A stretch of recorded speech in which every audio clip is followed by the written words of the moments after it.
Hey everyone, what's up? It's TheThirdKnight here. It's been a long time since the latest PvE episode, but here it is, finally, episode 3. I hope you enjoy. Just a quick refresher, the aim of this series is to collect each of the items from the Armory, and these can be obtained through any player versus enemy situation, whether it is Slayer, Bossing, Pking, it doesn't matter, as long as it is player versus enemy. Because of the gap between episode 2 and this episode, I've updated the Armory again. This time to include a few new items as a result of the updates to the game and just some other items that I have been meaning to add previously. As a result, the Black Mask has been replaced by the Slayer Helm Imbued, the Rune Boots have been replaced by the Dragon Boots, the Torag Legs have been removed as Deharik Legs have the same stats, and I could also use a Varric Skirt instead given its extra prayer bonus. The Dwarven Multi-Cannon has been added along with the Robin Hood Hat, Guthix Coif and Ranger Boots. The reason I've added the Guthix Coif is so that I can buy some range headgear early on that has a decent range bonus until I get the Robin Hood Hat, which is obviously currently quite expensive for the extra range attack it provides. 2 whole new sections have also been added, the Void section and the God Wars Dungeon section. God Wars Dungeon came out in the gap between episodes and it has obvious uses for everything PvE, and I can definitely see Void being useful in varying situations, so I decided to add that as well.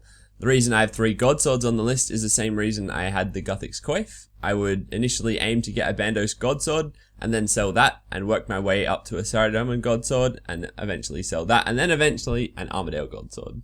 So the Armory is definitely looking pretty packed. I like how there is a decent range of items from fairly cheap through to moderately expensive through to downright expensive such as the Armadale God Sword. So I should be able to make some steady progress on this series easily enough. And I'm especially looking forward to collecting some of the God Wars dungeon pieces among the others. Right now, I'm just really keen for either God Wars dungeon bossing and PKing, but I just need some higher stats before giving it a proper shot. One item that has come out recently that I have not added to the Armory because I'm not entirely sure if I would have a great use for it yet is the Trident of the Seas. I checked it out a little bit, but so far it doesn't seem like it would be overly useful to me unless maybe to use as a quick Slayer kill weapon that is expensive to use. Although these are just my initial thoughts and I'm more than willing to add it to the list if you guys think it has some other good PvE uses. I had to sell my Black Mask that I had from last episode to fund some early Nightmare Zone lures. Overall, it's turned out for the best and I will definitely rebuy it soon. The money I received from selling it was a good investment in 94 magic for PKing and other PvE situations, and I have already made that money back from Nightmare Zone points alone anyway. Also, just quickly to clarify, you may have seen me using Arams and Dragon Boots across the 2 recent videos I uploaded. Well, those aren't actually mine. I had 2 very kind friends who lent me the Dragon Boots and Aram set for me to use while at Nightmare Zone, so just thought I would quickly clarify that as well. Now, if you had been wondering what the background footage has been about, well, that has basically been me buying and selling various items since the latest episode.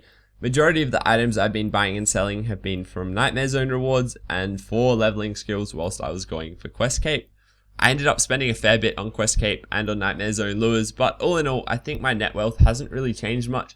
I've really just been buying and selling items with the occasional bit of profit here and there, but largely I've just been trading in my own wealth over and over again. If anything, I have a bit more cash now, and that has come about mostly from points in Nightmare Zone. Which brings me to my next point. I have achieved Quest Cape, as you all know by now, and I have also finished with spending money in Nightmare Zone, mostly due to the fact that I'm currently around 400 XP off of 99 magic. I will still do a bit of AFK Nightmare Zone strength training, but that mostly breaks even in terms of money, so I should be looking to finally do some PVM and PKing to get a nice bit of profit rolling into my bank to spend on some of the items listed in this series. Yes, I did also just mention being 400 XP off of 99 magic. I've been training at Nightmare Zone, as I said previously, and I decided that it might be nice to do an hour or 2 live stream of getting that somewhere, getting the cape, and then trying some hybriding in a PK world or in the wilderness afterwards. It'd be fun to see you guys, and if anything, you can just all laugh at me when I try hybriding after a year's break since I last did it. Not to mention my account currently has some pretty fail stats compared to a lot of people around my combat level, but it could be a bit of fun anyway. I will post a separate video with all the details of that live stream, hopefully a day or so before I go ahead with it, just to maximize the chances of as many of you guys being able to come along as possible and just have a bit of fun together. I wouldn't mind doing that within the next week or so. I can definitely see myself needing to get magic XP just to teleport around the game and do some other in-game activities.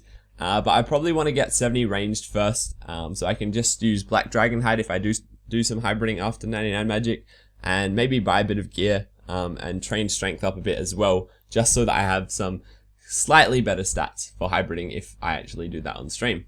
It would definitely be fun to have a 99 magic party on live stream, given the incident, as I put it, that happened when I was trying to do the same, but on the main game many years ago. Basically, I was a small amount of magic XP off of 99 magic, and I told a bunch of friends about it and asked if they wanted to see me get it in my player-owned house. I told them a time to meet up and everything, so before they came, I wanted to try to make my player-owned house look better and have more features, and that was my fateful mistake. I had every single teleport portal possible, besides the portal to Lumbridge, and I decided I would add that in quickly, just to try and show off and make my house a little bit cooler for when I got 99. Little did I realize that placing a magic portal in your player-owned house gives you a small amount of magic XP, large enough to get me the remainder of the way from 98 to level 99 magic, and so I ended up getting 99 magic all by myself in my player-owned house. It was pretty funny at the time, but it would definitely be nice to rectify that epic fail of mine in a live stream. So I really hope you guys can make it to that. It would be a lot of fun. Anyway, I'll post a separate video with all the details on that later. That's it for episode 3 of PvE Arbiter. I've made some very nice progress in the Armory since episode 2, unlocking the ability to use Vengeance and Ice Barrage, as well as the God Cape, Helm of Netzinot, Barrow's Gloves, Dragon Boots that I ended up buying off my friend who lent them to me in the first place. I also bought a Aram Hood a while back from Magic, and that's it for now. For those of you wondering why I haven't sold some of my items for a whip, I'm happy to stick with my Dragon Scimitar for now. I'm not really so fussed with getting a whip at the moment, because for now I just want to focus on training strength as well as getting 70 prayer for piety, but later on I'll get a whip for attack or any PKing I do. I definitely want to use a whip for hybriding. I definitely don't want to use a D-skimmy for hybriding if I can help it. I need to get around 600k prayer XP as well for 70 prayer from my level. So based on the current price of Dragon Bones and the XP you get from a Gilded Altar with both burners going, it's probably going to cost me around 4 to 5 mil, or around 2,300 Dragon Bones for 70 prayer. So I definitely have some saving to do, but piety will definitely be worth it. I might go try some barrow runs with 99 magic and some other PVM, maybe even a trip to Godwars Dungeon, who knows. Anything PvE sounds like fun right now after being around Nightmare Zone for so long. Thanks very much for watching, guys, and I will see you next video.